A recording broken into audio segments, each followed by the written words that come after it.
By definition, an antenna is a metal whip designed to receive and transmit radio signals within a given area. It's BS in the Morning on KSLQ and Westplex 1071. Sorry about that. I turned my pot down. Hi, everyone. You're listening to BS.Show. We're off to a great start. I am Shelley. He is Brad. And sometimes he's Brad and I'm Shelley. Well, you know what I mean. Anyway, today is Break the Format Friday. We're going to play songs. We're going to put you in a good mood, tap your toes, and get you ready for the weekend. Brad will be along soon. He's out probably listening to another station, and he'll be back. So, just do the whole thing. I'm sorry? Just do the whole thing. No, he wants me to do the whole thing. That's not going to happen. Don't piece part match it together. They've been impeded. Okay, so Brad's on the board, and he's playing again like a 4-year-old child. Congratulations, butthead. He's a man-child. But he's a good man-child where you can't get out. Congratulations, butthead. Indeed. And by the way, my Corvette's in a locked garage, okay? So it's not like you're sitting out in the street. I just know that the monkeys throw poo at you. Thank you for that, Brad. All we want to do is... That's one of my favorites right there. That's probably because it's about you. What? That's all he wants to do is... Well, good morning to you, Shelley. We made it through another week. Friday. Yay, we well, did. actually, Yay. we're only 5/7.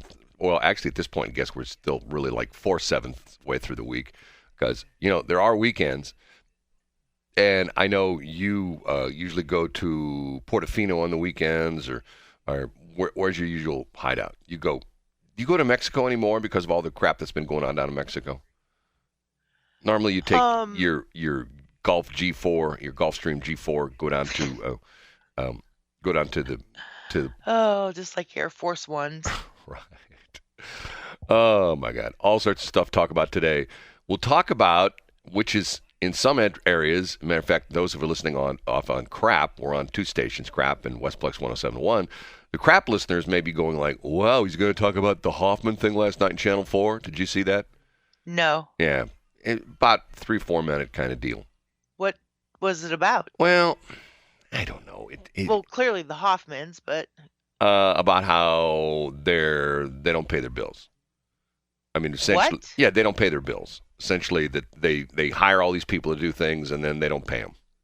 And matter of fact, one of the people on the thing is Tony Frisella Jr., who I know because the Frisellas used to be advertising on the station, but then they got to be big time. And actually, they have a location now. At least they do a lot of commercial landscaping, a lot of very high-end landscaping. And that's one of the issues. Supposedly, they landscaped the Hoffman's new house that they bought in St. Albans, and they never got paid. So, Why did he do that? They own Hillerman's. Well, at this time, they didn't. This is going back some time. So, once again, it's to the point where, see... There's a theory I have about the whole deal with the Hoffmans. The deal is that, and I almost hate to say this, but I don't think they care about the local people. And the reason I say that is because they keep talking about the fact that they're trying to make Augusta into the next Napa Valley. Well, guess what? Napa Valley doesn't make money from visitors, from the people who come from 20 miles away. They make money from people coming from our area, where people get on a plane and they fly to California. Hey, let's go to Napa Valley, that kind of a thing. And that's what they're trying to do. So I don't think they really care about you or me or anybody in Washmo or St. Charles or Augusta or Jefferson County or St. Louis County. I just don't think they care because, they're billionaires. They got tons of money. What do they care if we're mad at them? And they'll just go, hey, as they take off in their private jet and they look down at us, little ants, they'll go, oh, those poor people. Look at them. Look at us. We're flying around in our private plane and they're down on the ground riding on their bicycles. Oh, life is good for us and life's terrible for them. I just don't think they care. Yeah, but we like fat bottom girls. Where did I say fat bottom girls? On the bicycle. Bicycles. Oh. Boy, that's a stretch. It's not. Anyway. It's like 6 degrees. It's much warmer than that. I think it's like 45 or something like that. No. 6 degrees of separation. Oh, that's what you're talking about. Oh, boy, man, you are on it this morning. Man, you are just, woohoo. Oh, I actually wrong. It's actually 37. It got cold last night. It did. Windy, too. My windows were rattling. I mean, so my windows were rattling, so I just had to turn up the radio in the car, and that way I could sleep. In your van down by the river? Right. It's pretty bad when your car windows rattle. When that's when you got a real hoopty. When you're sitting in your car, you're trying to sleep, and your car windows rattle. Because normally they don't rattle unless the car's in real bad shape. But that's a whole other story. Lots of other stuff to talk about. Crazy things going on still in the city of St. Louis. Once again. Our station, you can't even pick either of our stations up in the city of St. Louis. We are geofence signals. St. Charles County, yep, sounds great. West St. Louis County, Chesterfield, Wildwood, yep, you hear our stations pretty well. But once you get like east of 141, we're pretty much gone. And because of that, we shouldn't even care about the city. But once again, as Mike Elam and Steve Ellman from St. Charles County government have pointed out that we're all part of that big thing called St. Louis. Now, I know people who I live in Cottleville or I live in New Haven. Guess what? You're in the St. Louis area. And when crap hits the fan in the city, it splatters all over the place. Hey, boy, that's a good analogy, isn't it? When crap hits the fan in the city, it splatters all over the place. Anyway, the Kim Gardner thing, more stuff about that. It's just like, does that What does she keep on doing or not doing? Well, besides her not doing her job. I don't know. I mean, you read there. We had earlier in this week we had Mark McCluskey on because he's being drugged through the mud again. He's in the national spotlight because of Kim Gardner again. And once again, why is he being drugged through the mud again? Because they're now bringing up his case as okay. She can prosecute Eric Greitens. They're bringing up the fact that, she went after Eric Greitens. She can prosecute the governor. She can prosecute Mark McCluskey. And I think he even said that, and in the interview we had with him, I have to listen to again, that she jumped over 6,000 cases, murders, rapes, armed robberies, to prosecute him for protecting his property. Remember, I think he said that. And when you think about that, it is sort of interesting because of the fact that, he didn't kill anybody. He didn't shoot anybody. He didn't rape anybody. He didn't rob anybody. He's just sitting on his house, on his porch with his wife I think it was like a Sunday or something like that, on a nice Sunday afternoon. And she's dressed in stripes and he's dressed as Mr. Pinky. And all of a sudden these people break through their gate in their private little gated subdivision or little gated wherever they live, fancy schmancy area. And they live in this beautiful, restored, let's call it a mansion because that's what it is. And they're afraid for their lives. And you know what? I have to tell you. I mean, think about that for a minute. If you have a place, let's say you have a place out in the country. You had a place down in Branson, right?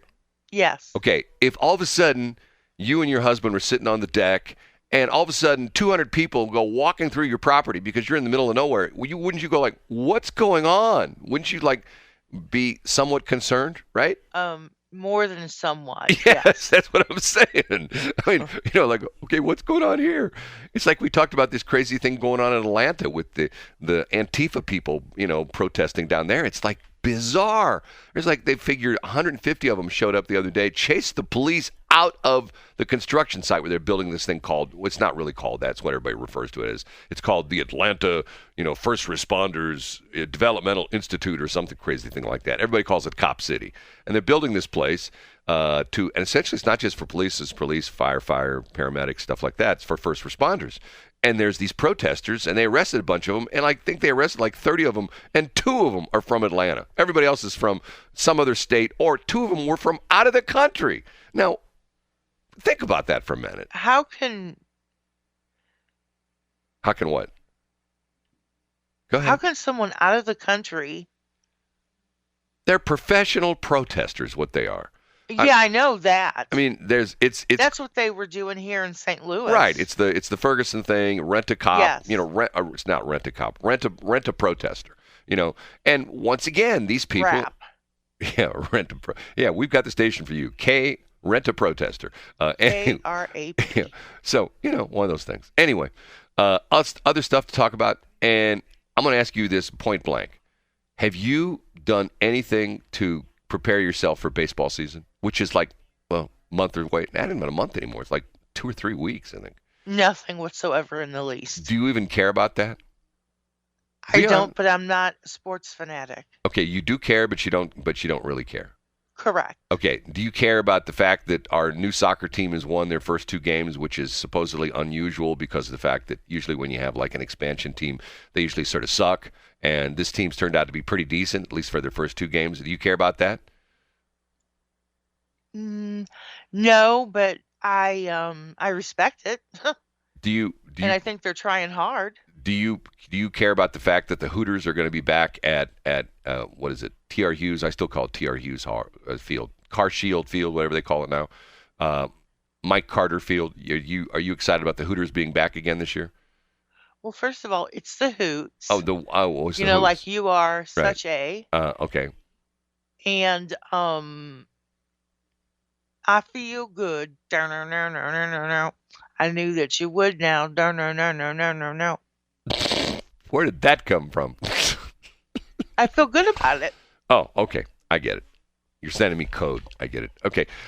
Speak Shelley, Brad. Remember who you're talking to. Hold on. Speak Shelley. Let me think. How do I speak Shelley? Woohoo!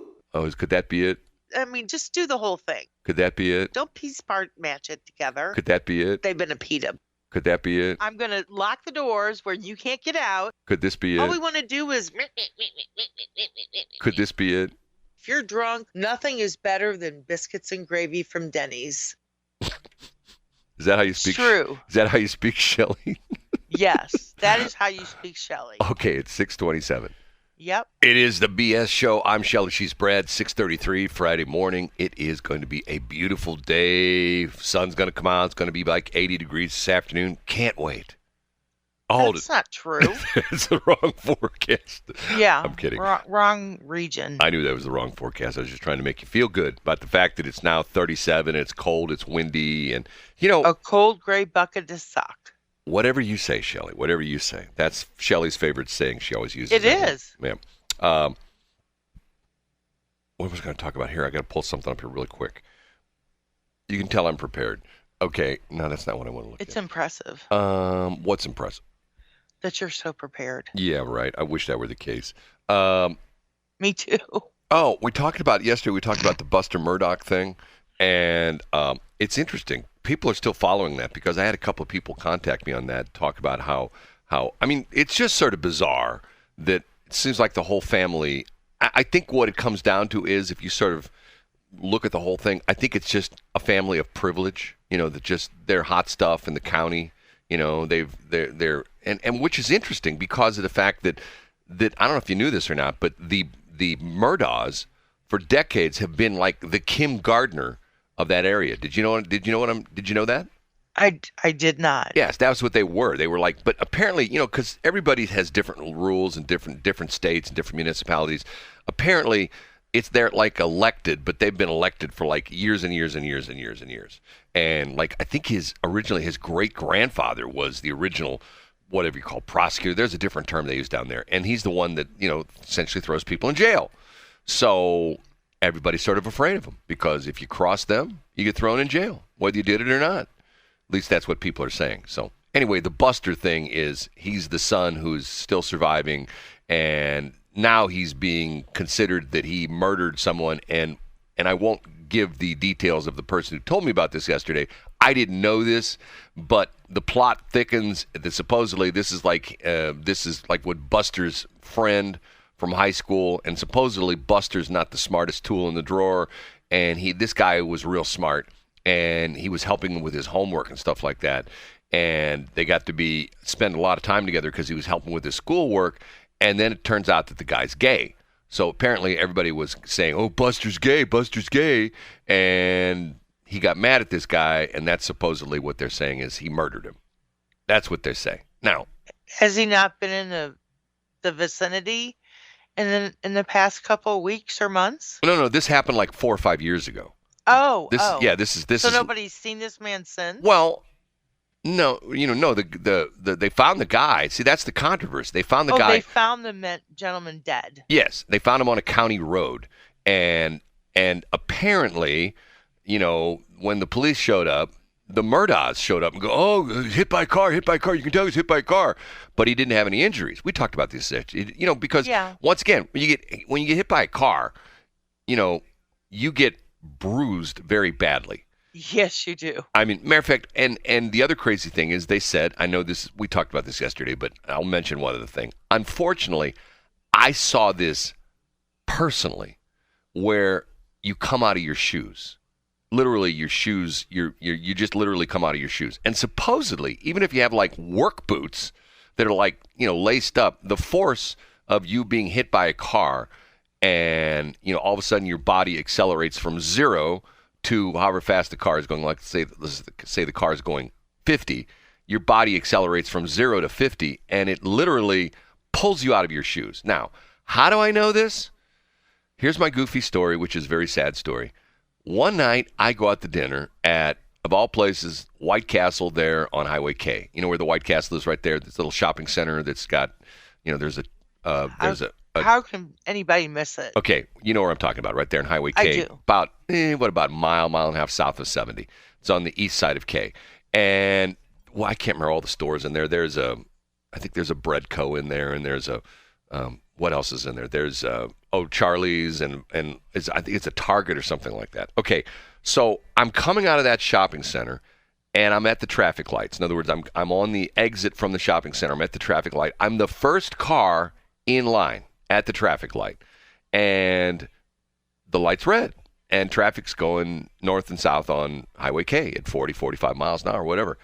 And it was probably about, it was in the summer. It's probably, close to being dark, but wasn't dark yet. It was sort of like that twilight kind of thing. And out of the corner of my eye, I see a kid run across the southbound lanes. And, since I'm at the traffic light there, I'm like right, the northbound lanes are closer to me. And I go, man, he's running through traffic. And as he runs, and he just keeps running, and he runs across the northbound lanes right in front of me, and a minivan hits him. And the minivan was going 40 miles an hour. And oh my. He just went up in the air, literally up in the air, came down on the ground right in front of my car. I mean, this happened like, I literally opened the door of my car and I walked 15 feet and I'm there. I'm in the middle of traffic lane. Now, the problem is the light was still green. So I stand there and and there's cars coming, and here he's just laying in the ground, motionless the whole bit. I'm waving, and finally the car stopped. So I go over, and thank goodness there was like a lady who saw the same thing. She runs out of her car. She's a nurse. We know we're not gonna flip him over, because of back injuries and things like that. And he was unconscious at first, and then he starts, stirring, like that kind of a thing. And the thing I noticed was his shoes were essentially in the spot where he got hit by the minivan. And the poor lady that hit him, she pulls over, and she comes out just like distraught, crying, oh my God, what did I do? And it wasn't her fault, because the kid ran right in front of her. And he was in bad shape. And the story gets even worse because of the fact that ambulance show up and they shut down Highway K, and then they decide, the SCAD people show up and they decide, you know what, he's in pretty bad shape. We need to call in the medevac ship. We need to call in the Arch helicopter, whatever they call it nowadays. And they landed right there in the parking lot. So as the helicopter is approaching, this woman comes out of nowhere across the street, and she's got her hands up in her face and she's crying. It's her son. And what happened? They had a little problem at home, and she grounded him and sent him to his room. He's like 13, 14-year-old kid. Sent him to his room, and he climbed out the window and says, I'm leaving home. And he was, running away from home. Lived in a subdivision not too far from there, and had run through the subdivision, come out on Highway K. I don't know where he was going, but got hit by the car, and I know to the point where looking at him, because I was right there, me and this nurse are right there with him. Once again, she was like, don't touch him, because they waited for the paramedics to get there first. The SCAD people, put him on a backboard, and then they transferred him to the helicopter. But his clothes were ripped. It was bizarre, because you're thinking like, whoa, look at this. His pants were ripped. His shoes were still out in the middle of the street. Were they scorched? No. What do you mean scorched? Like they were like with smoking. Oh, so he was. Never mind. No, never mind. When he got hit, he just got literally pulled out of his shoes. Okay. And they weren't like high tops or anything like that, but you could tell they were still tied. They were like like Nikes, Adidas, or something like that. They were like a court shoe, sports shoe, whatever you want to call it. Sneaker, whatever. Workout shoe, whatever. Your typical Adidas, Nike kind of stuff. And it was just like, wow.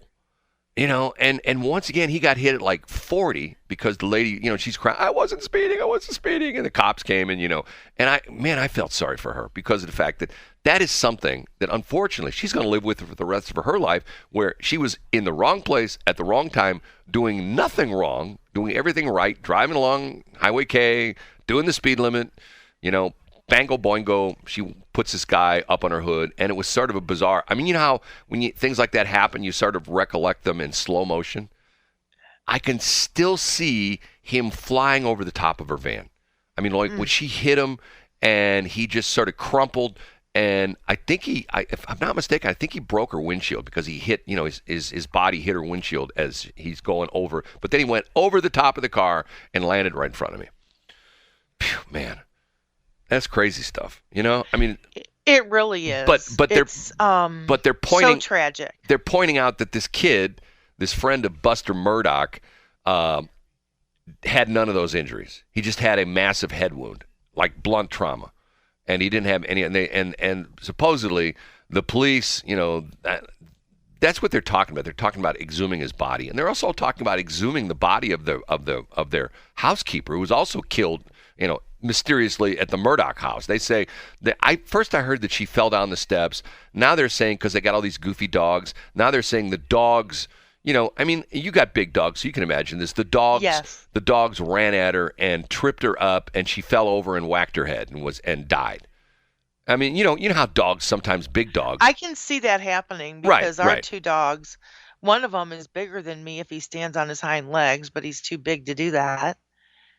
But I can understand that. He can't walk on his hind legs and do tricks and things like that. Hey, get this. No, he's too big. Get this. Hey, hold it up in the air. Hey, get this. David likes to have big dogs. That's like huge, like tall and wide. That's what she said. Okay. She did say that. Okay. We have to take a break. I'm sorry. What are you laughing at? No, nothing. Okay, we have to take a break. What time is it, Shelley? Time for us to take a break. And that time 6:44. Thank you.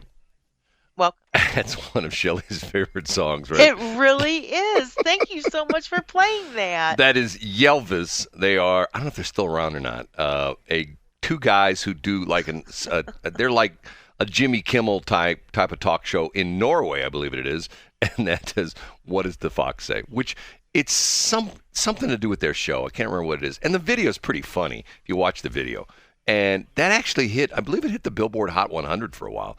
I think it did. Yeah. So, it wasn't like a number one song or anything like that, but still, it's What Does the Fox Say? And I can't remember. It had something to do with their show. There was something about a fox or something like that. I don't know. Who knows? Who knows? Doesn't really matter. That song makes me smile. It makes you smile. It does. I think it's such a hoot. Whatever. It makes her smile. So that it can't be too bad if it makes her smile. Okay. Exactly. It is BS.Show. I'm Shelley. She's Brad. It is 6:51. It is a Friday morning. It is the second Friday of March. Hard to believe we're in the double digits in March. It's March 10th. And you know what? I just realized yesterday. What? We go into daylight savings time. We do. Over the weekend. Now. We spring forward. Supposedly, they still say this might be the last time. Yeah, that's what they've been saying, for the past 10 years? Well, they passed this bill in the Senate, and of all crazy things, it passed unanimously. And I'm thinking to myself, okay, why did they do this? What was the impetus for them to, hey, let's change the clock around? Now, what's interesting is there's all sorts of crazy repercussions with this, and one of them, I didn't realize this until Wednesday of this week, one of them affects us in the broadcasting business. You know how it does? No. Because of the fact that there are AM stations that still have what they call daytime only signals, and some AM stations, like our station, we have to change power level between day and nighttime pattern. Okay, so what happens is that this will make, if they stay with daylight savings time year round, then what happens is the stations are not allowed to go full power. Some of them not even allowed to come on the air until what they call sunrise, which is official. And it's not the actual sunrise time. There's a chart in the FCC rules and regulations that says from such and such a date to such and such a date, you can't come on the air until 6:15 local time. Okay, so the problem with that is that if they change this will change the sunset and the sunrise times as far as the FCC is concerned, and some of these stations won't be able to come on the air till like 7:30 in the morning, which is like, all the way into drive time. Yes, it is. Yes, and then we also talked about the further north you go, the shorter the days are, the longer their nights, okay? And they talked about that some places, especially like up in Maine and New Hampshire and states like that are really north, even like Minneapolis. Well, Minneapolis is up there, but it's not like way up on the border. That if they do this, keeping daylight savings time year round, that some places won't have sunrise in the winter till like 9:30 in the morning or some crazy time like that. So the kids will be going to the bus stop and it'll be pitch black. And I'm going like, okay, why are we doing this? And the crazy thing is, I can see if they're going to keep it on standard time, but why would you pick daylight savings time? That's what I don't understand. Now, the flip side of that is, in the winter, it won't get dark at 4:45. It'll get dark at 5:45. Matter of fact, the smartest woman in the world sent me this the other day that I think it was Wednesday, or maybe even, it was either Wednesday or yesterday. You know the significance of this with the sunset? I do not. Is it the longest sunset of the year? No, it was the first time the official sunset was after 6 o'clock. So in other words, each day is getting longer. We hit that day on December 21st typically, and then from that point, every single day the days get longer. So now we're in this slow cascade of every day the days get longer, more sunshine, up until we hit usually June 21st, depends upon where the solstice is. So in other words, between now and June 21st, every single day, the days are longer as far as the daylight time is concerned. So I don't know, to me, it makes no sense. And not only that is, I forgot about this. I think they got rid of daylight savings time back during the energy crisis in the early 70s. So this is not the first time this has happened. And I don't quite understand it. Does it make any sense to you? No, but I've never not had daylight savings time. Well, ever. Well, no, you have, because I think it was, once again, back in the early 70s. I think that was the deal. Let me look at that. Dude, I was 5. Yeah, so you probably said, Mommy. I didn't care about it. Mommy, why is it not dark I didn't care what the fox said. I just wanted them to do the fogger for the mosquitoes. Hold on a minute. Let me look. And I just wanted to hear, it's 10 o'clock. Do you know where your children are? And then, of course, I would hear, if it's not right, we'll make it right. Thank you. Here's my address. Isn't it sad that all these young kids have grown up without that? Yes, it is. Okay, here we go. Daylight savings time was first implemented in the United States with Standard Time Act of 1918, so it's been over 100 years. A wartime measure for 7 months during World War I in the interest of adding more daylight hours to conserve energy resources. Year-round DST, or wartime, was implemented again during World War II. So, and I believe it was also, if I'm not mistaken, put into Let me see that. I'm trying to read this stuff. Saving daylight. Yes. Matter of fact, here's a poster from United. A poster from says saving daylight. Set the clock ahead 1 hour and win the war. This is like U.S. coal supplies. In other words, it's showing that save 1 million tons of coal by using an extra hour of daylight. That's what they're saying. Okay, so let me go way back here. DST, procedure, politics, religion, sport, terminology, computing, permanent. Okay, permanent. Here we go. This is the permanent daylight savings time. A move to permanent daylight savings time is sometimes advocated and is currently implemented in some jurisdictions such as Argentina, Belarus, Ireland, Kyrgyzstan, Morocco, Namibia, blah, blah, blah, blah, blah. And it says, similarly, Yukon is classified as being in the mountain time zone. United Kingdom and Ireland put clocks forward by an extra hour during World War II, experimented with year-round summertime between 68 and 71. I think it goes at the very end here. Boy, this is a long article. This is Wikipedia. And okay, here we go. Current public opinion polls show mixed results, with few ever reporting a true majority sentiment. Surveys reported between 2021 and 2022 by the National Sleep Foundation, YouGov, CBS, and Monmouth University indicate more Americans would prefer permanent DST. A 2019 survey by National Opinion Research Center and a 2021 survey by Associated Press indicate more Americans would prefer permanent standard time. National Sleep Foundation, YouGov, Monmouth Institute polls lean significantly in favor of seeing daylight savings time made permanent. Monmouth University polled report 44% of people preferred year-round DST, 13% preferring year-round standard time.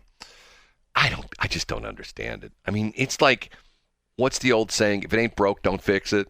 You know, I mean, what problem does it create that we move our clocks around? You know? I mean, they've always done it in my life, now, so I don't know. Think about this. What would John Schneider and Jason Minershagen, what would they do? They wouldn't be able to tell you, "Hey, check your smoke detector batteries," because you're always supposed to check your smoke detector batteries when you change times. So the fire departments wouldn't be able to do that anymore. Look at that. And people might die in fires because they didn't change their smoke detector batteries because we didn't have times to do it, right? That is true. I mean, think about that. People could die because they didn't check their smoke detector batteries because the fire departments didn't remind them that during changing back and forth between DST and Central Time or Standard Time that we didn't check our smoke detector batteries, and poor families would burn up because of the fact that their smoke detector batteries were dead and they didn't know it. Okay. Hey, Shelley, what time is it? 6:59. BS.Show, a song from when men were men and women were women, and you didn't get confused at all. That is so true. The Outsiders, and one of those songs that when stereo first came in, everybody's like, wow, let's have fun with it. So in that case, vocals are hard left, drums are sort of in the middle, trumpets hard right. God, that sounds so good. Time Won't Let Me. And see, now, why did I play that song? A, it's Friday, I can do that. And B, we're talking about time, right? Am I like the... Oh, that makes so much sense. Yes, time won't let me. Move that clock around. Okay. From here we go again. I get these stories, and I'm going like, okay, what's going on? Here's the story. You ready for this? Virginia. A guy shoots a woman in his house. Why does she shoot a woman in her house? And matter of fact, it's a couple interesting things. First off, she's naked. And second off, she's attacking the guy with a frying pan. She breaks into this guy's house. She's buck naked. And he whacks her, or she whacks him with a frying pan. It's just bizarre. Here we go. This is the police report. During the course of the investigation, deputies determined that the shooting was the result of a breaking and entering. The homeowner, who heard a noise at the rear of her home, went to the kitchen and observed an unclothed female who was unknown to the homeowner coming to the rear door, at which time she began hitting the homeowner with a cast iron frying pan in the head. The victim was eventually able to kick the woman out of her home and secure the door. But wait, it gets better. Then she went to the homeowner's back door and began turning all the electrical breakers off to the home and started beating on the kitchen window. She yelled at the victim to, quote, get out of her house or she was going to kill him, and began beating on the victim's door, at which point he discharged a firearm and shot her in the leg. Virginia officials charged Locklear with felony breaking and entering, while armed, assault and battery, and property damage. 35-year-old suspect is being held without bond pending her arraignment in the Carroll County General District Court. And you know what? She's a very attractive woman. 35 years old. It's going like, okay, what's going on with her? Have you ever done that, Shelley? I mean, I hear women do that all the time. They get naked and they run around and they try to break into people's houses and then hit people over the head with frying pans. Have you ever done that before? I wasn't naked, but I have hit a person over the head with a frying pan. What? What? Oh, say that again. No. Say it again. I need to get it into clear. I will not say it again. You heard me. You hit someone over the head with a frying pan? I did. Were you like pretending to be in the cartoons or something like that? Were you trying to do a Tom and Jerry impersonation or something like that, or the Simpsons or something like when Homer gets hit in the head by Marge with a frying pan? Who did you hit over the head with a frying pan? Tiffany's biological father. Whoa! You whacked him in the head with a frying pan? Yeah. Should I go any further, or am I walking through a minefield by asking you more questions about this? He spit in my face and insulted my mother. And so I picked up a frying pan and hit him across the head. How much damage did you do? Did you hit him hard? Nothing. He was fine. He was fine? Yes, he was fine. Well, he was fine. Why did you hit him? He's so fine. Oh, no, he was not that kind of fine. And then I beat the crap out of him on the front lawn. What? Good times. Whoa. Hold on a minute now. Let's back up a minute for this. So, first off, he spits in your face and insults your mother, okay? Which nobody can insult my mother. Well, spitting in your face is probably going past that line. You know what I mean? Yeah, it is. Right, it right. is. That's nasty but stuff. But I could have dealt with that. Okay, so because I'm a flighter, not a fighter. So you were in the kitchen, obviously? Yes. And there's a frying pan handy? No, I went and looked for it, Brad. Yes. Was it on the stove? It was hot. Did you burn him with it too? No, I would never do that. So you whacked him in the head, and then you went outside and duked it out on the front lawn? Yes. Did you live in Ladue at the time? No. Let me think of a couple zip codes I could name off that I'm thinking to myself, okay, that could happen to, 6-3, blah, blah, blah, blah. Yeah, that happened in 6-3, blah, blah, blah. Wouldn't probably happen in 6-3, blah, blah, blah, blah. So you beat him up on the front lawn? Yes. Like I was 9 months pregnant. Whoa. Let's go back a minute here. Okay, so you're pregnant with Tiffany. Yes. Your husband spits in your face, says nasty things about your mother. You grab a frying pan and you whack him on the head. Okay? Yes. So how did you end up on the front lawn? I was leaving.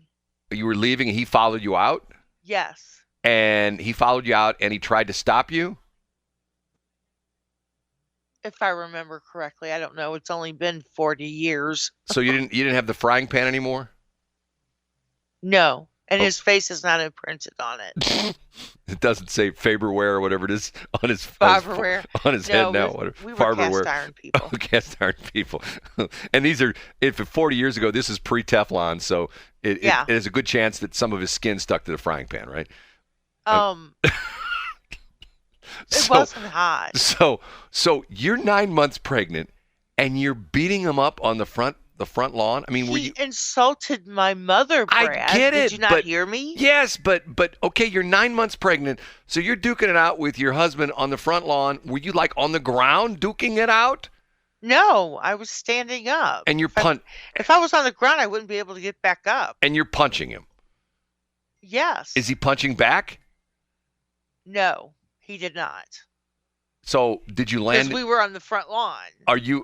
Well, of course, on the front lawn. He did. The rules are, you know about this. The rules are that men are not allowed to fight back on the front lawn. Backyard, different situation, but front yard, men are not allowed to fight back. Yes, exactly. Okay, right. So now hold on a minute. So you were punching him in the face, or like body shots, or what were you doing?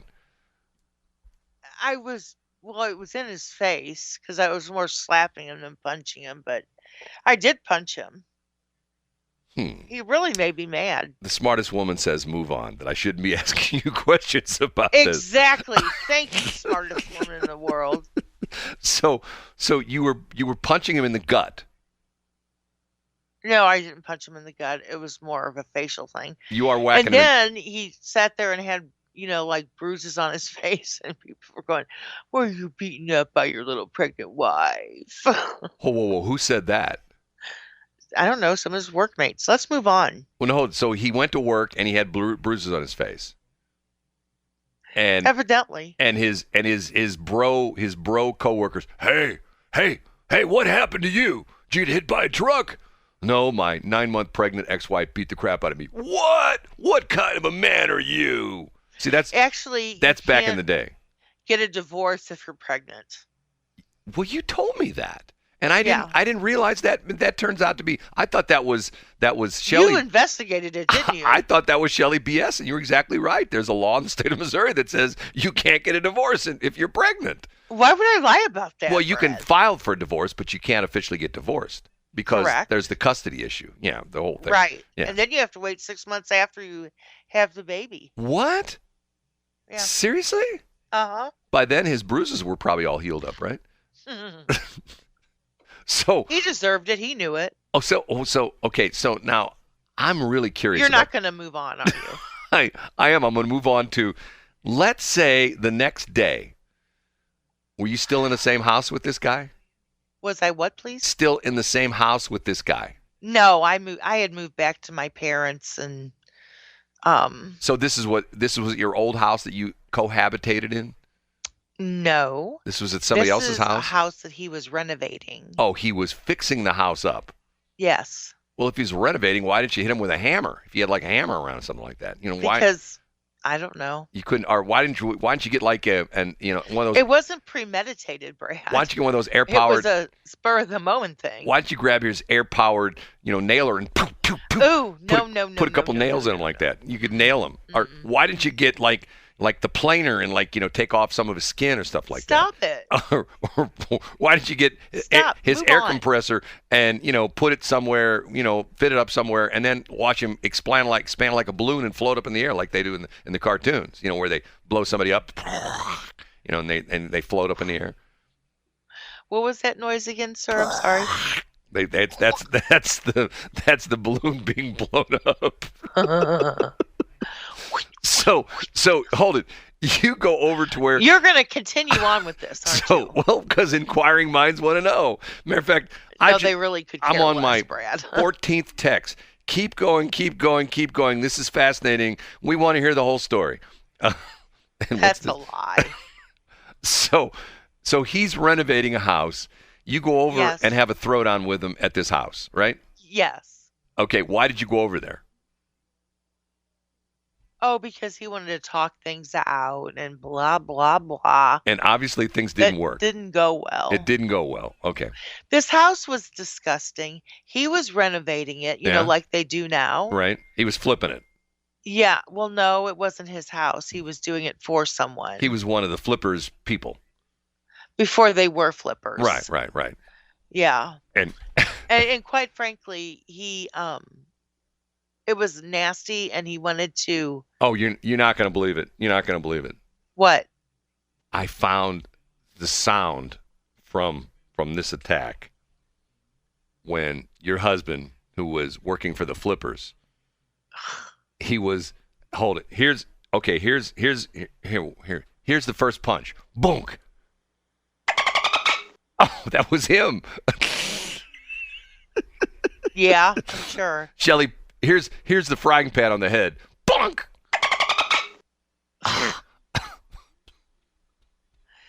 Oh, Brad. Here's the Shelley. What else were you going to talk about? I didn't mean to hijack your moment. Here's the Shelley punch to the gut, and here's his reaction. Because moving on. He was working for the Flippers. I just got that. That was cute. Moving on. I'm sorry. And we're walking, and we're walking, and we're walking. Oh my God! I'm getting another. And we stop. I'm getting another one. I'm getting people saying, "Oh, this is fascinating. Keep going. Keep going." No, they're probably going, "Please stop her from talking." No, they're saying, "Please stop me from talking." Okay, we'll move on. So we start off with a naked woman who breaks into a guy's house, whacks him over the head with a frying pan, and you talk about your frying pan story. Okay, how about this? What? Walmart is closing its last 2 stores in Portland, Oregon. So there's no more stores besides those last 2? Here's already the story. Walmart announced its plans to close its final 2 locations in Portland, Oregon at the end of March. Why? Guess why? Because of crime. Yes, because people are stealing the store blind. And Oregon has one of the, and Oregon has like the Kim Gardner thing going on where, oh, you stole a big screen TV and a stereo and you went into the tire department and stole 4 tires. Oh, well, let me think. Big screen TV, $800. Nope, not going to charge you for that. Tires, $200 a piece. Nope, not going to charge you for that. Now, if you would have stolen the Walmart truck outside, then we would have gotten you for auto theft. But steal stuff in a store? No. Yes, the theft is so high, they've already closed their other stores in Portland. They only have 2 stores left. They're getting out of Portland, Oregon. And I'm not making this story up. This is honest to God true story. It's really a shame that it went down like that because I've heard nothing but positive things about Portland over the years. And now people don't even want to go there. The closures, here we go. The closures, which will result in nearly 600 employees being laid off, come after a statement by Walmart CEO Doug McMillon in December 2022, noting that record-breaking retail theft had undercut the company's economic performance of late. Quote, theft is an issue. It's higher than what has historically been. No S. You know what I mean? Like he told NBC, prices, quote, will be higher and stores will close, the executive added if Oregon authorities fail to address rampant shoplifting. Companies shuttering stores in Portland has become increasingly common. Last year, a clothing store, Rained PDX, shut down operations, with the company specifically citing the cost of doing business in the wake of historic retail theft. Quote, small businesses and large cannot sustain doing business in our city's current state. We have no protection of or recourse against the criminal behavior that goes unpunished. Later posted on the company store read, our city is in peril. They're going to close. And in similar vein, Nike and Cracker Barrel closed locations in 2022 with companies citing similar reasons, all in Portland. Really? Yes. I mean, it's crazy. That's really tragic. Well, but it's gotten to the point where it's like, if there aren't, think about this for a minute. If there were no speed limits, okay? I mean, let's say there are no speed limits. All of a sudden, Governor Parson comes on TV this afternoon and says, hey, you know what? Missouri's, we got constitutional carry. We're going to have constitutional driving. You want to drive 100 miles an hour? It says in the Constitution you can drive 100 miles an hour. You can drive 100 miles an hour. So all of a sudden, unless you're driving a Tesla. Well, the crazy part of it is they're going to be nutbags that if they, they said there's no speed limit. Okay, there's going to be people who are still going to, go down the interstate. Maybe instead of going 5 miles over the speed limit, they'll go 10, maybe 15. But then you got the people who are going to be coming out of St. Charles County, in their Dodge Viper at 160 miles an hour. Oh, man, I got no speed limit. I will get a ticket. And then what'll happen is people from all over the country will come to Missouri. I think it used to be Montana had no speed limit. There was, I think, a stretch of either I-80 or I-90. I can't remember which one goes through Montana. I think it was Montana that had no speed limit for a while. And it got so crazy, and so many people were killed. I told you this story that I heard this interview with the guy who is the public service director for the state of Minnesota during the pandemic. This is like going back to like 2021. And he said that the number of speeding tickets that the State Highway Patrol in Minnesota had given out for violations in excess of 100 miles an hour had quadrupled. So in other words, 4 times as many people were driving just, and once again, he said over 100 miles an hour. I think he said they had one instance where the guy was clocked at like 145. Now, the problem with that is that, first off, if you're, somebody like Kenny Wallace or, some of the other race car drivers, you know what? To them, driving the interstate 65 miles an hour is like a walk in the park. But when you get into a car and do 130, 140 miles an hour, all it takes is one little tiny thing to go wrong, and you become a rolling piece of metal down the highway. You know what I'm saying? I do. All it takes is a tire to go down a little bit, and because the margin of error, and not only that, I'm a nerd about this kind of stuff. There are speed ratings on your tires, and if you know this or not, but there's various speed ratings. And most cars, the tires are not rated that fast, unless you're driving. What are they rated for? Well, they're rated for various speeds. They're, and if you get like a Corvette, the tires are speed rated for like 160 miles an hour. I believe your average tire is rated at like 80 or 90 miles an hour. That's the speed you're in aircraft. It would be VNE, but vehicle velocity never exceed. But you're not supposed to go faster than that. Like, once again, unless you're on race car tires, unless you're on like some super expensive Michelins or some Nitos or something like that. Anyway, you're not supposed to be flying, down the highway at like 120, 130 miles an hour. But once again, if they say, hey, hey, no problem. See, that's what's going on with the shoplifting. Hey, come on in. Hey, you want a new stereo? Hey, there it is right there. You want a new computer? Oh, what's over here? You want that big screen TV? Yeah, just take it. And I know friends of mine, I know family members of mine who worked in retail. And I know one particular high-end store that one of my family members worked in, that they were specifically told, if someone steals something, just let them go. Don't try to stop them. Don't do anything. Just let them go. And in this particular store, people would come in and they would know the people because they'd been there before stealing stuff. They'd come in and they would go right for the expensive clothes. Going to take this, going to take this, going to take this, going to take this. Out the door they go. Nobody says anything. Now, see, I still say, you know how we could save the world? How? Paintball. Okay, what we do is... I think Velcro. No, we issue paintball guns to people like in stores. And what you have like a couple different colors. You have red is if they came into your store and they accosted somebody or they tried to rob the store. Green would be like if they tried to steal some stuff. And pink would be if they tried to, change their clothes and change their sexuality in the dressing room. Anyway, so what you do is when you see some guy stealing stuff, you as the store manager, you grab your paintball gun and you load it up with the proper color. Okay, the guy's stealing clothes. Boom, boom, boom, boom. You put about 4 paintball splats on him, boom, boom, boom, boom. And then you call the police. Hey, this guy just came in and stole a bunch of stuff. Yeah. Matter of fact, we went out in the parking lot and we got his car too. Yeah, you look at the back of his car, he's got 3 paintball splots just on the trunk, and I got him in the back on his shirt. Yeah, rep. Then you pull him over and, sir, you've got green paintball splotches on your car and your shirt. You're in jail. Come with me. Wear these handcuffs. You have the right to remain silent. Anything you can and will say will be used against you, and we aren't kidding. This is not Kim Gardner territory. You're going to spend 30 years in jail for stealing that leather jacket. That's the way things should be, don't you think? I do. And then if someone is really bad, if they're really doing something horrible, something terrible, they'll call in Shelley and she'll come whack them with a frying pan. Should have never told you. 726. My bad. That's one of Shelley's favorite songs, so I play it. And you know what? What's interesting is Shelley she plays on that song. I do what? She plays on that song.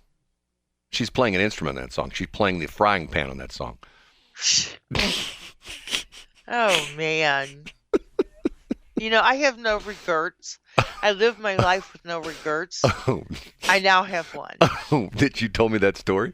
Yes. That you whacked your husband in the head with a frying pan. Yes. And you know what? You know what happened? We've got recording of after he got hit in the head. You know what he said? This is him. Yeah, I do know what he said. This is what he said. I may be a white boy, but I'm not stupid. That's what he said. That's not what he said, actually. 7:32. Okay, the smartest woman in the world just sent me another article about the same thing, about them closing all the Walmart stores in Portland because they can't make any money because everybody's stealing everything. You know, it's just that here's what I don't understand. Okay, if you see that, let's say you come outside one morning and get in your car, and as you walk to your car, you realize it's tilting one way. And you say, why is my car tilting this way? And you get out and you look that one of your tires is flat. And I just turn my ignition on and look at the tire pressure gauge. Okay, but let's say you're like me and you got a hoopty. You don't have that on your fancy schmancy car like Shelley does. So you look at your tire and it's flat. Do you say, oh my God, my tire's flat, I'm just going to have to junk the car? No. You fix it, okay? Right? You put some air, or I call AAA. Right? You call AAA, or you call me if you're like my niece. You call me that your car doesn't work. Okay, so see, some things are so obvious.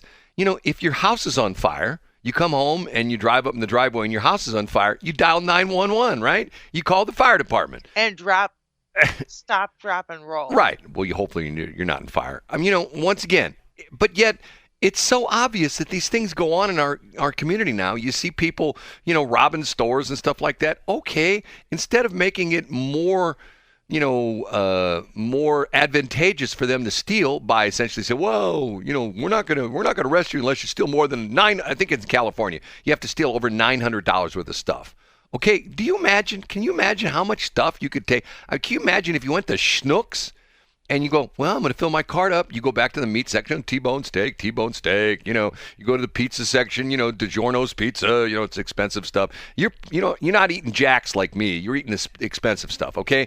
You fill your cart up with $850 worth of stuff. You got your little calculator and go, okay, and you just walk right out of the Schnucks and go like, well, they can't stop me because I mean, I'm saying that. We don't have that in Missouri, but let's say that was in Schnucks was in Portland, Oregon, and you just walk out of the store with like $850 worth of stuff, and nobody says anything to you. I mean, pretty soon it's to the point where everybody's going to be doing it, and that's the problem. You know, once again, I'm a libertarian. I'm not an anarchist. I don't believe that you should be able and see. Did somebody call you an anarchist? No, the problem is when you tell people you're a libertarian, they go, "Oh, so you're not for any laws?" No, libertarians believe you're a liberal. No, libertarians believe. The interesting part of that is that libertarians and liberal are sort of the derivation of the word is very similar. But anyway, the idea being is you essentially say there are too many laws. That's what libertarians think. Too much government interference, too many laws, too much this, too much that. Matter of fact, it was interesting. You know, remember this goofy thing called the Deficit Reduction Act or whatever it is, you know, which essentially is not anything, or the Inflation Reduction Act that they passed, that they're going to hire 87,000 new IRS agents. There was an interesting little conversation that happened in a I think it was a Senate or either a Senate or House of Representative hearing. You know, where they bring the people in, the senators and the representatives, grill these people, and they had this dude in from the IRS. And what they're talking about is I don't know if you know this, they're talking about putting in this very strict systems for tip reporting. Okay, so you and I at one point of our lives both worked for tips. You were a waitress, right? I was a curb boy, okay? And we had a deal where we declared our tips. Well, I don't know about you, but you know, our deal was, and we had where I worked at Steak. You only had to claim 8% of your sales. Right. We had a standard declaration. That when I worked at Steak and Shake, you had a standard declaration. Now, some nights you made more than that. Some nights you didn't make that. Okay. But now they're going for this thing where they're going like it's some crazy weird system where the restaurant has to report this and they have to report that and they have to do this and they have to do that. Anyway, they got this guy from the IRS who is, on the hot seat with one of the representatives. And I believe it was a woman representative. She asked him point blank, hey, when this Deficit Reduction Act thing came around, they said that you're going to hire 87,000 more IRS agents. And you said you're not going to investigate anybody under $400,000. Are you telling me there are waiters and waitresses making $400,000 a year? And the guy wouldn't answer. Because you know as well as I do that when they put 87,000 IRS agents on the street, they're not going to be going after people who are making $500,000 a year. They're going to be going after you and me. You know what I mean? And they're going to be going after the lady who works at the restaurant, or the dude or the dudette who works as a waiter, or the Uber guy that, hey, you pay for it. And I don't know if you've done this before. When I've done Uber before, I've given cash tips.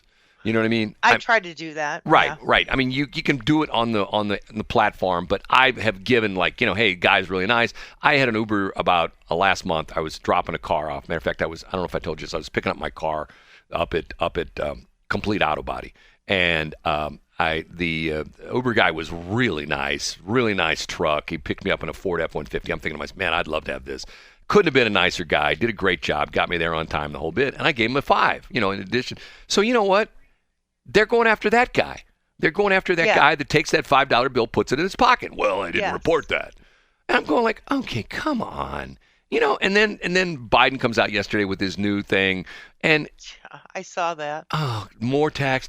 And, it's crazy. For the rich people. I'm like, seriously? Well, you have never taxed the rich people like you do the regular people. Well, they pay more. Huh? The rich people, if you look at the statistics, the people who make like $100,000 a year or more pay like 90% of the taxes in the country. It's significant, yes. Right. And the people who are making like not much, some of them don't pay anything because they get the earned income tax and stuff like that. Anyway, I was watching something last night. I watch all sorts of weird stuff on YouTube, and I'm watching this video from this guy who owns a car lot. And it was a video he did a couple days ago. He's going to the auction. And here's what he's buying at the auction. You know what he's buying at the auction? I do not. Tax return cars. That's what? He's buying cars. Yeah. This is the time of the year when people get their tax returns. He says that used car lots have huge increases of sales in April and May because people get their income tax returns. So, and he says typically the people that he's going after are people who can't afford a new car, but they can afford like a $3,000, $4,000, $5,000, $6,000 car. So he's going to the auction. He's buying like $1,000 cars at the auction. He'd go back to his place, fix up a little bit, and let's say he buys it for $1,000, and he puts, let's say he puts $1,000 into it, fix it up, puts new tires on it, maybe tunes it up the whole bit. He puts on his lot for $49.95, and somebody comes with their tax return, and they buy the car. And I'm thinking to myself, see, here we go. You know what's wrong with that picture? No. What's wrong with that picture is if you go to a bank and you say, hey, I want a loan, but I don't want to pay you any interest. I want you to give me $10,000 and I'll come back in 3 years and I'll repay that $10,000. And the bank will say, okay, that's fine. Well, the bank doesn't make any money doing that. They make their money by charging you interest, okay? Right. When you do that with your tax return, you're giving the money to the government for free. You're giving too much money. You're overpaying the government for your taxes, and the government is sitting on your money, not paying you interest. And then back in, in April or May, when you get your tax return, you're getting your money back. It would be like me saying, hey, Shelley, let me borrow $2,000. I come to you like in October. Hey, let me borrow $2,000 from you, Shelley. I'll give it back to you in April. How much are you going to give it back to me in April? $2,000. You go, okay, that's a deal. How many people would do that? Not many. And I would do that. But see, that's what's crazy about it is because the little guy, and I mean little guy in air quotes, little guy meaning he doesn't have a tax attorney, he doesn't have a tax accountant. He doesn't understand how the system works. And he overpays his taxes, and then he's all excited because he gets some of his money back.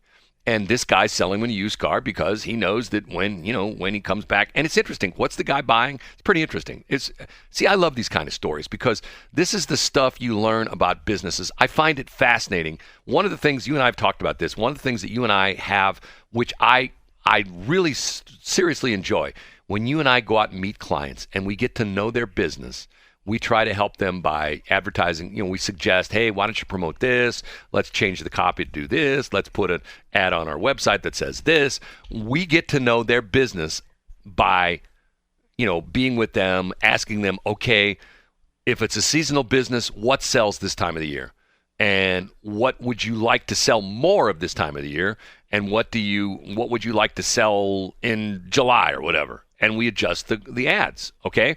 So the situation is with your average Joe and Josephine, your average dude and dudette, they don't understand the way finances work, and therefore they don't have a tax attorney, they don't have a financial advisor, they don't have an accountant, all that kind of stuff. They think, oh my God, this is great, I get my money back. And it's usually like Joe's six-pack guy who's going and buying like, $3,000, $4,000, $5,000 car. Now I'm not making fun of that because guess what? I drive around in a $300 car. Right? Sure you do. I do. I got a $300 car and a $500 car.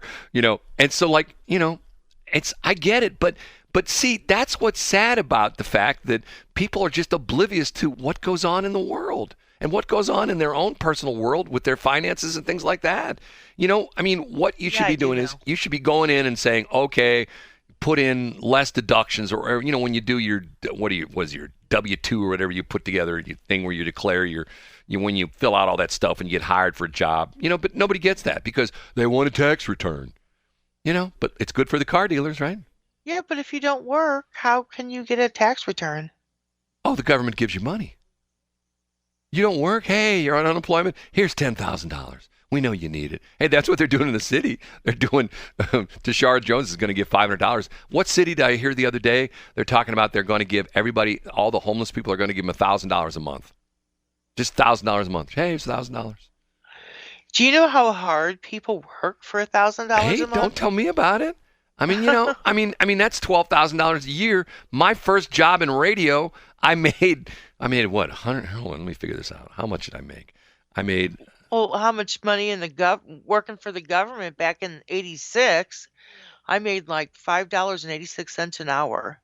Well, I made less than that. My first job in radio. Where's my calculator? Here, my calculator. Yeah, but I made $150 a week times 52. I made $7,800 a year. My first job in radio, 150 times 52, $7,800 a year. And I lived by myself. I had an apartment. Of course, my rent was like $125 a month. I'm thinking to myself, where could you find an apartment for $125 a month now? Matter of fact, what's crazy about this? Driving up and down 364 in St. Charles County, do we have enough apartment buildings yet? No, because we don't have enough car washes. Yeah, do we have enough apartment buildings? Do we have enough car washes in St. Charles County? No, we need more. Matter of fact, we need more stinking car washes. Here's what they should be doing. They should be building a car wash at every new apartment complex. Every new apartment complex. That's really not a bad every new apartment complex. Idea. There's the one right there at 364 between Harvester and Jungerman. Then there's the new ones on the other side of 364 at Mid Rivers. Then there's the new ones going on out there. By the way, the first couple of houses have sprouted from the ground out there in Cottleville in the flood zone. You know what I'm talking about, where they did all that they Wester Gutermuth. You know what I'm talking about? Gutermuth? Yeah, Gutermuth. Isn't that Guttermuth, whatever they call it? Yeah. Anyway, the first couple of houses have sprouted in that landfill out there.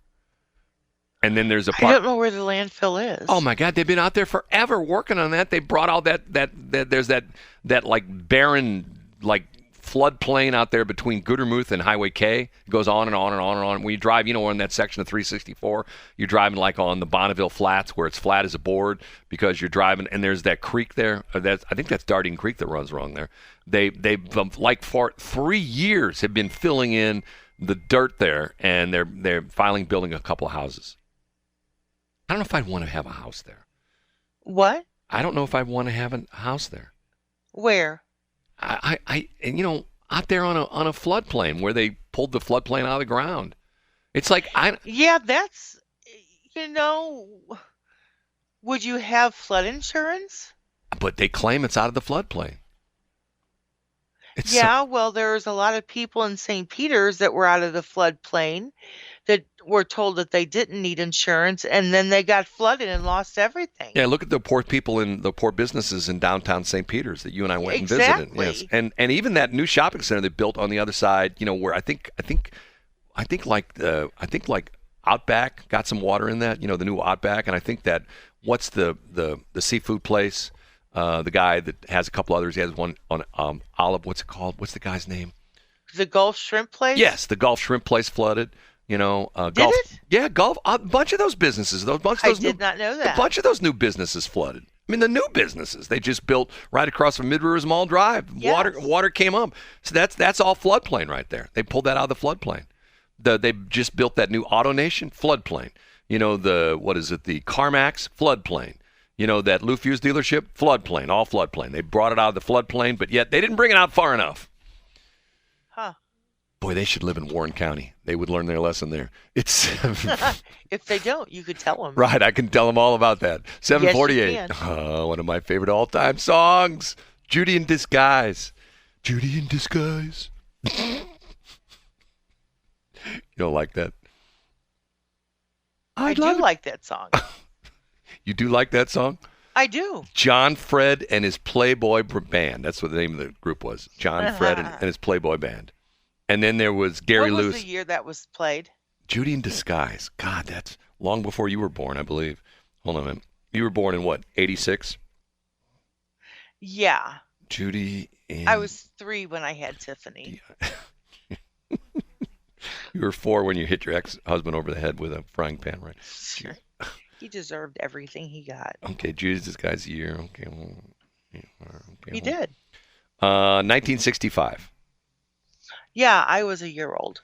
That was a number 1 song, I believe. June Disguise with Glasses, Wikipedia. Pop rock, 255, chart performance.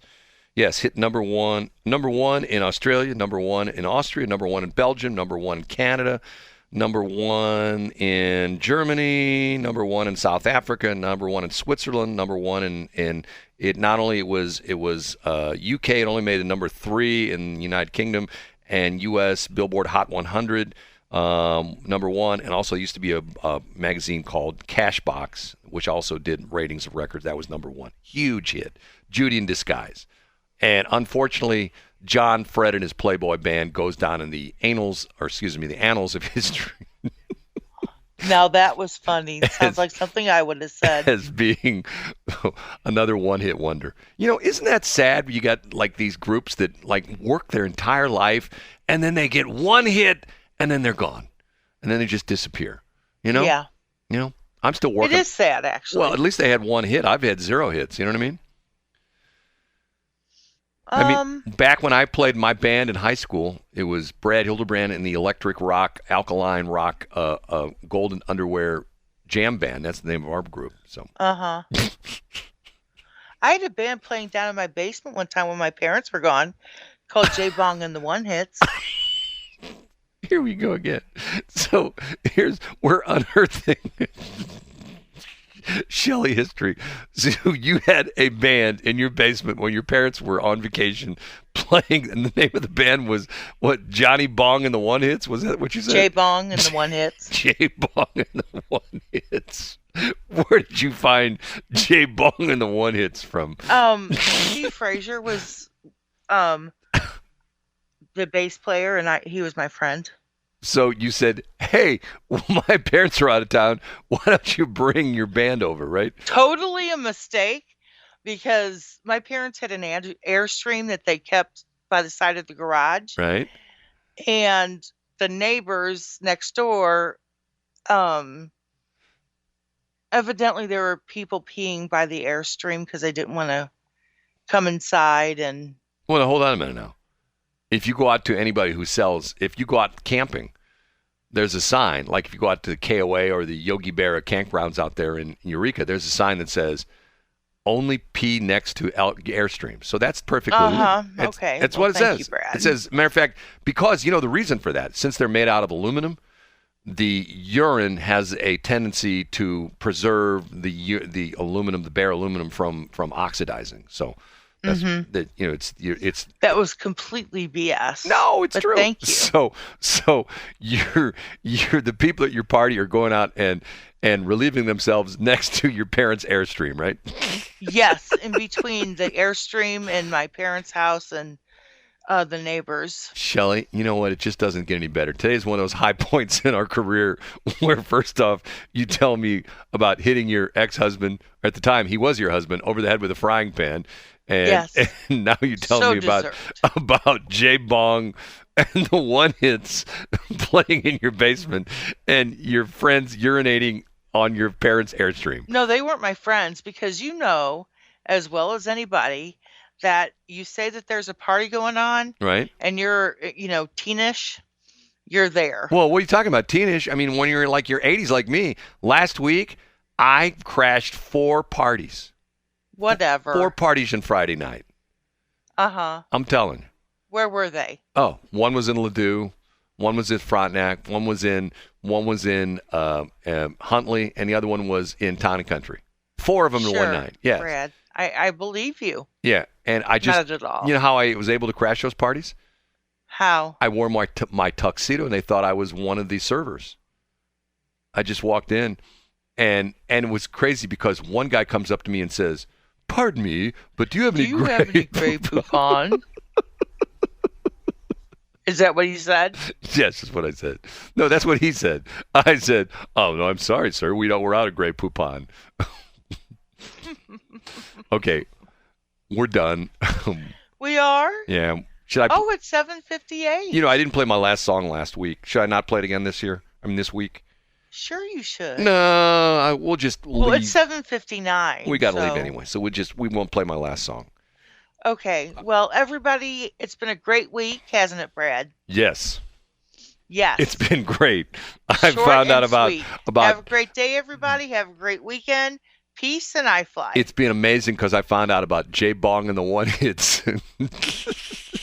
They were a one-hit And I found out about Shelley whacking her husband over the head with a frying pan. And because what was he doing? He was working for the Flippers. He was actually a dog catcher. He was a dog catcher? Yes. Oh, we got to take that up on Monday.